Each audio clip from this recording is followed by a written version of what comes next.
Marcus Reid didn't lose his company in a boardroom. He lost it in a hallway. The moment his head of product knocked on his door and said, "Marcus, the customers are telling us something different." And Marcus smiled, nodded, and kept walking. 3 years earlier, that same Marcus had slept on a friend's couch to fund his first office lease. But now, his startup had $4 million in revenue, press coverage, a waiting list, and he had become the smartest person in every room he walked into. Or at least, he thought so. What happened next is a masterclass in how success can quietly become your biggest blind spot. And this story holds more than one lesson, so stay with me. Marcus built Stackly, a project management tool designed for small creative agencies. Simple, fast, affordable. In 2019, it was exactly what the market needed. In year one, Marcus talked to every single customer himself. He was on sales calls, support tickets, user interviews. He was obsessed over feedback. That obsession built the product. That product built revenue. But by year three, something shifted. Stackly was growing. Marcus was hiring. And slowly, almost invisibly, he started believing that the growth was proof he already had the answers.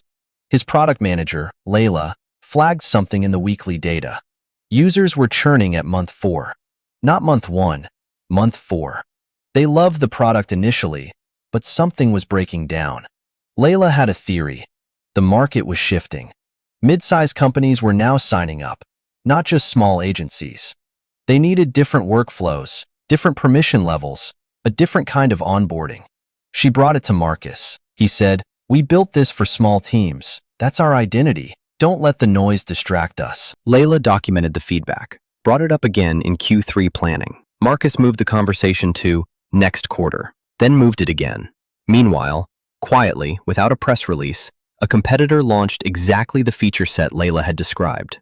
Within 6 months, Stackly's churn rate doubled. Within a year, their biggest enterprise trial walked away and signed with the competitor. And here's what's devastating.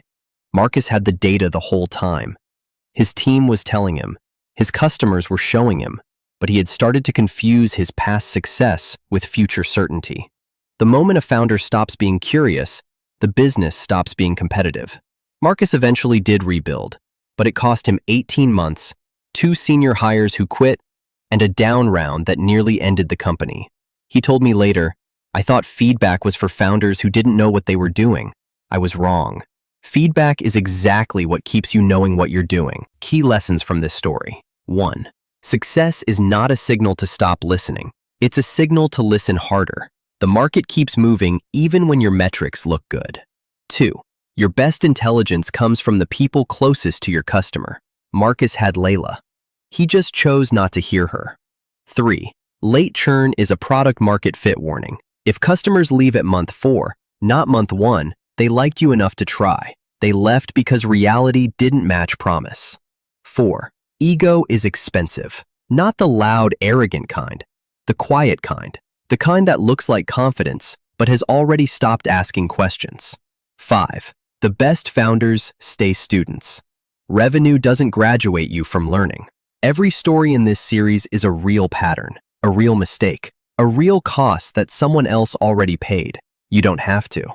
If you want to build something that actually lasts, watch the next video, because the next one covers a mistake that's even more common and even more silent. Subscribe, stay sharp, and remember, the founders who win long-term aren't the ones who know the most. They're the ones who never stop learning.